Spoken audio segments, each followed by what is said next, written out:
product out there. Basically drop the tablets in, you wait 30 minutes, sterilizes the water, then you drop the other tablets in and it takes out the chemical taste, and then you add in your drink mix and you're good to go. Hand warmers you're going to want on the mountain, especially for summit day. You can put a pair of those in your gloves. Lasts for about 8 hours. That'll get you up to the summit. Again, it's expedition style, Himalayan style summit day, so you're basically starting at about 1 a.m. Climbing up to the summit. So it's those first few hours are going to be pretty cold.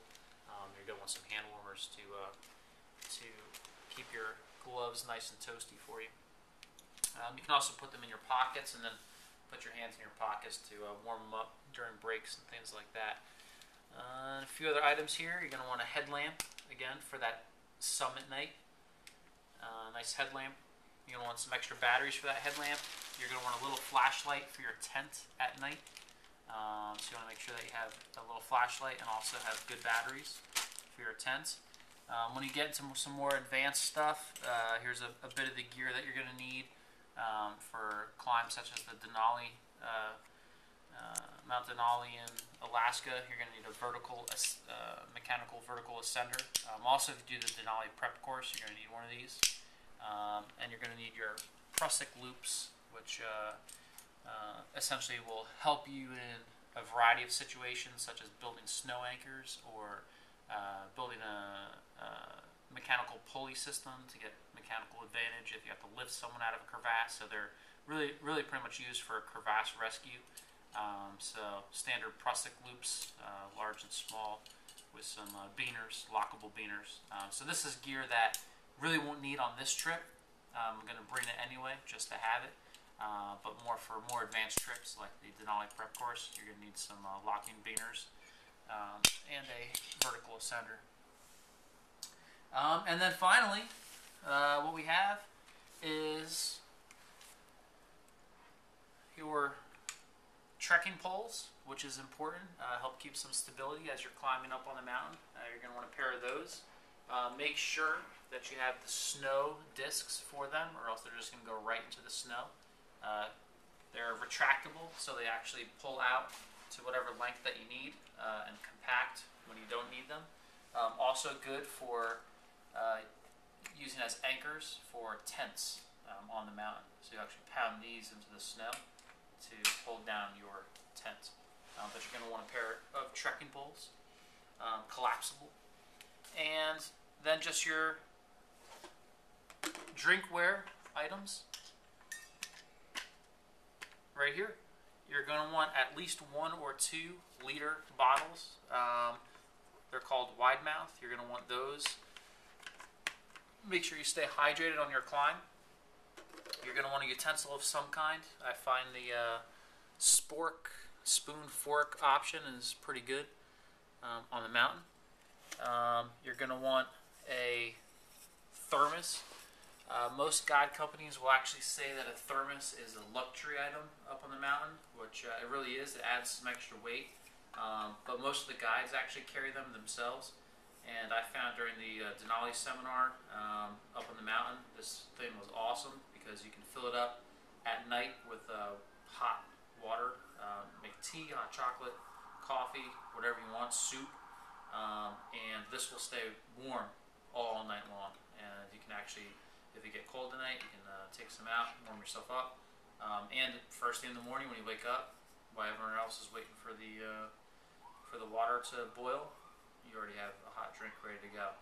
And plus, when you're doing that summit climb, the summit approach, I imagine having some hot liquid for you there is going to be pretty cool. So thermos, just a nice small one. Doesn't take up too much room. One of those luxury items, but definitely would recommend that for the climb. You're going to want one of these, which you can attach to the outside of your backpack. And this is actually a pee bottle,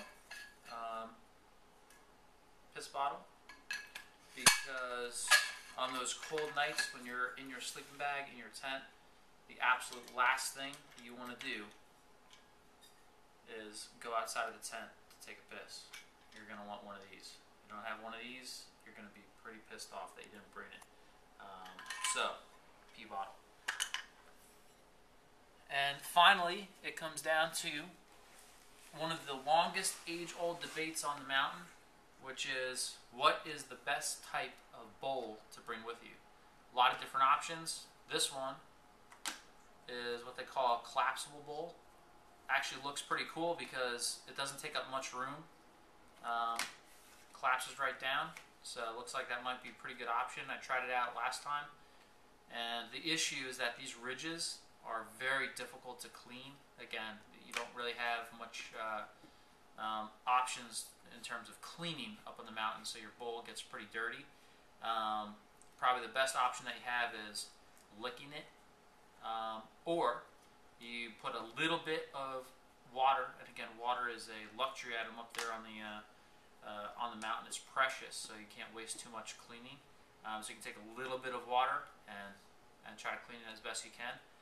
Or one of the best tactics is you make yourself a thing of tea, and then you take that wet tea bag and you use it like a sponge to clean out your bowl.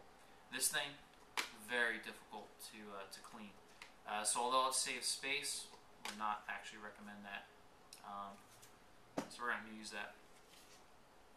Surprisingly, most guides, and again, everyone has their own theory as what's best to use, and when it's late at night in the cook tent and the guides are talking with the climbers, you'll see an entire variety of different types of bowls that people use.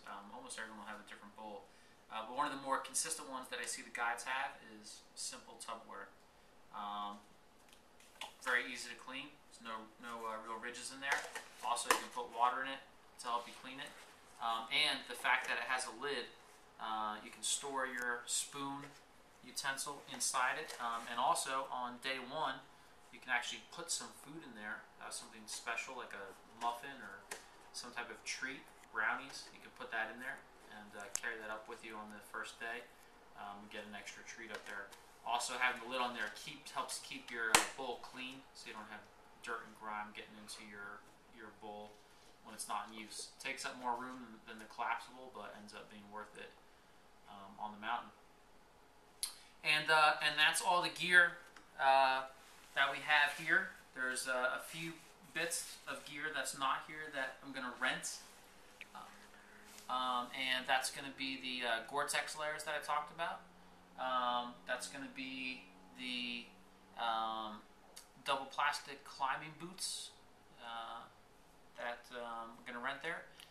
That's going to be the crampons for the bottom of your boots when you're on the ice, and it's going to be your ice axe, helmet, harness, pretty much the rope and all the technical gear, the tents they give you there. Actually, I did forget one thing real quick is goggles. You're going to want a pair of goggles and sunglasses or glacier glasses. Protect your eyes just in case. And all of this stuff will fit into your 70 plus liter backpack. Surprising enough, it all does fit into a backpack like that. And you'll be looking at about 50 pounds on the mountain. So this year, I do have one more piece of gear that I'm bringing up with me on the top of the mountain, and hopefully the next time you guys see this, it'll be on the summit of Mount Rainier.